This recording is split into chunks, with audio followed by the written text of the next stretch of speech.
Assistant Superintendent for Instruction and Innovation in the Needham Public Schools, and Ms. Lisa Messina, our Director of Literacy. I appreciate you being here. Thank you. Thanks for having us. I'm going to just jump right into it and begin. Dr. Williams, what is the science of reading? Yes, what is the science of reading? It is not a curriculum, I will tell you that. The science of reading is actually the research that helps us understand how the brain learns.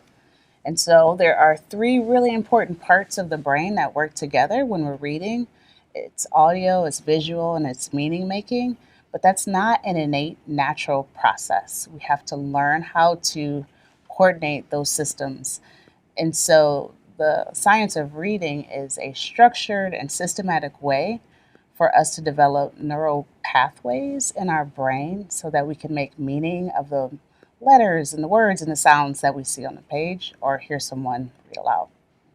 So you said something in there, reading, and I think I've read some of this myself, is not really a natural thing for a human being. It is not. You know, it's something you have to work at and engage your mind. Yeah, you have to coordinate. Yeah.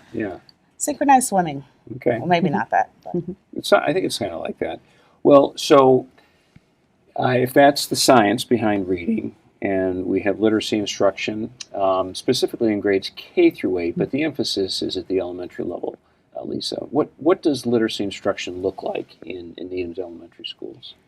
Well, literacy instruction by nature has many components. So for the last number of years, we've been strengthening the area of foundational skills. Students are taught daily explicit systematic instruction in phonemic awareness in kindergarten and first grade. They are also taught explicit systematic phonics instruction in kindergarten through third grade. Students are screened 3 times a year for risk of reading struggles, particularly in foundational skills, in order to figure out what they need, whether they're progressing, and to make decisions about curriculum and instruction. This year, students also have an adaptive tool that we're using. In place of Lexia, we have something called Boost. Now, Lexia is the online adaptive program we used to use to support skill building, individualized skill building. And this year, we've switched over to Boost because it is connected to our DIBELS assessment. So it takes the information from our DIBELS assessment and sets students on an individualized pathway to work on particular skills that they may need to strengthen. We also have many formative assessments in phonics, such as our Foundations Unit assessments, and many diagnostic assessments used by our literacy coaches in order to figure out whether or not students are progressing as we expect, and to determine what other additional support they might need. So all of the data that we collect, I think our phonics and foundational skills instruction is more data-driven than it's ever been. Students also receive reading and writing instruction in our core curriculum, units of study. So students are taught to read and write a variety of text types and genres and learn the skills necessary for them to read and write increasingly complex texts. Important to note, many of our teachers are using the updated version of units of study, which are much more aligned to the science of reading and the neuroscience. And we've really strengthened our ability to help students take the foundational skills they're learning in their systematic instruction into the workshops. So, for example, the use of decodable text or controlled text that students can read in the workshop that helps them apply those phonics strategies while also reading. But decodable texts have come a long way in the last few years, so there's wonderful texts on the market for students to enjoy while still developing their, that ability to crack the code and build their decoding skills and their fluency. Because it's not something that comes naturally. It is not something that comes naturally. As you were saying. Yes, so as Carmen was saying, we have to build those neural pathways, and so being able to read texts that are mapped to those specific phonics skills helps the brain actually create those pathways so students can become automatic with their reading. And so years ago, we didn't have, there weren't a lot of resources to be able to do that in the workshop, but there are many more now. So we're continuously just trying to improve our whole ecosystem of literacy, our MTSS model, to better meet the needs of all students. Just real quickly, you mentioned one of the things you mentioned a few times is we do explicitly teach phonics. That's a true thing in Yes. the Needham Public Schools. You also mentioned DIBELS. Can you explain to everyone what is DIBELS?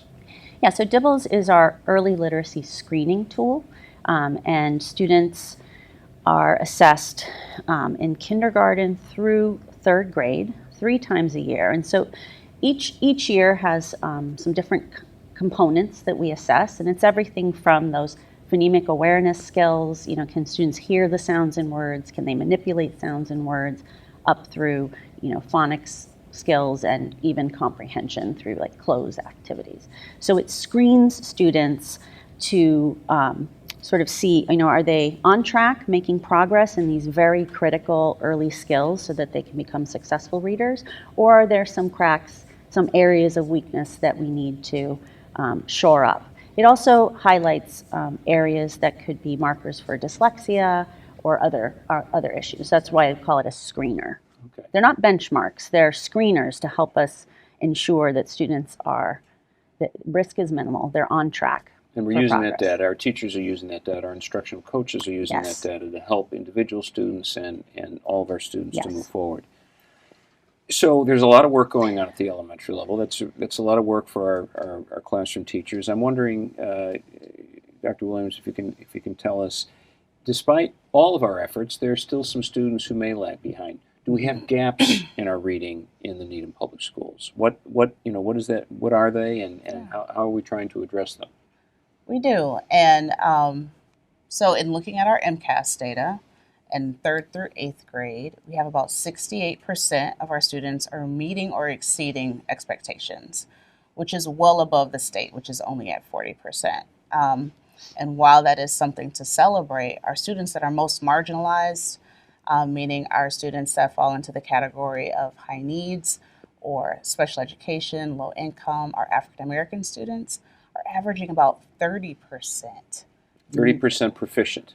Yes. Meeting expectations. Yes. So 70% not meeting expectations. Correct. So we do see a significant gap for students who have typically experienced a gap. We have not done enough yet to close those opportunity and achievement gaps for those students. And so this exploration, intentional, and looking at our curriculum is not because it's a fad, but it's because we have our own goals to support each student, to have equitable instruction and outcomes for our students. So our work is not done. Yeah. So we're Needham. I mean, nationally, there's a conversation about the science of reading. Absolutely. And what's the best program, and certainly the state has talked about that.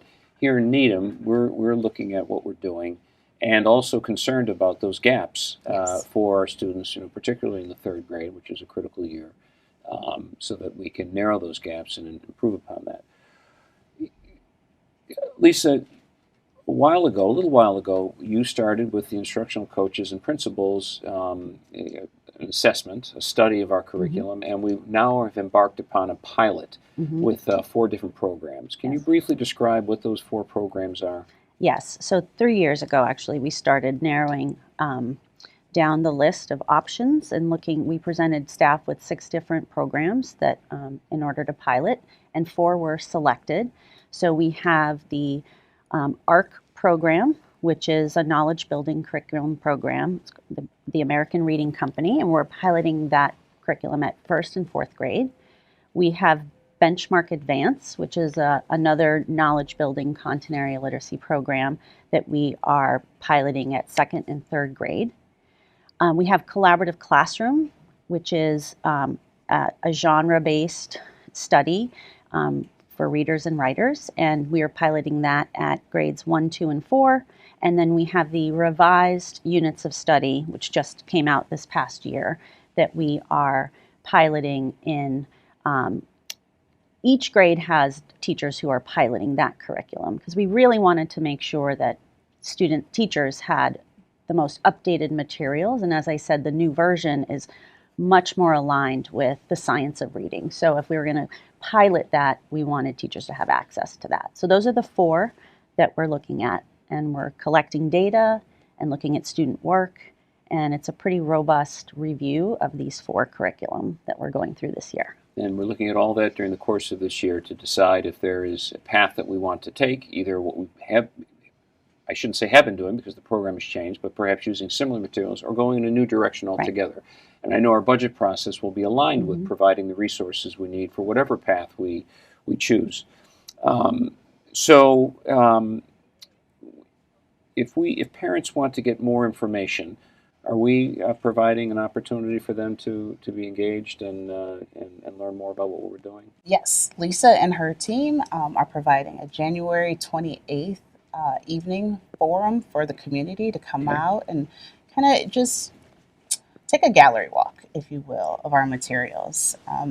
Parents won't have an opportunity to see a lesson being taught or participate in that way, but just to understand the materials that are offered at the current time and hear from teachers how the pilot is going. That will be the opportunity on the 28th. Okay, that's great. Well, it sounds like both of you and our teachers and principals, over 100 are involved in this pilot, I believe, are focused on literacy, which is certainly a key program for us. We are piloting 4 different programs to see which one is going to suit us and our learners best. And there's more information forthcoming, both in the upcoming budget conversations and on January 28th at Broadmeadow, I believe, right? Yes, Broadmeadow, at 6:30. 7 p.m., 6:30? 6:30. 6:30 p.m., where families can learn more. Lisa and Carmen, thank you very much for this information. Thanks for having us.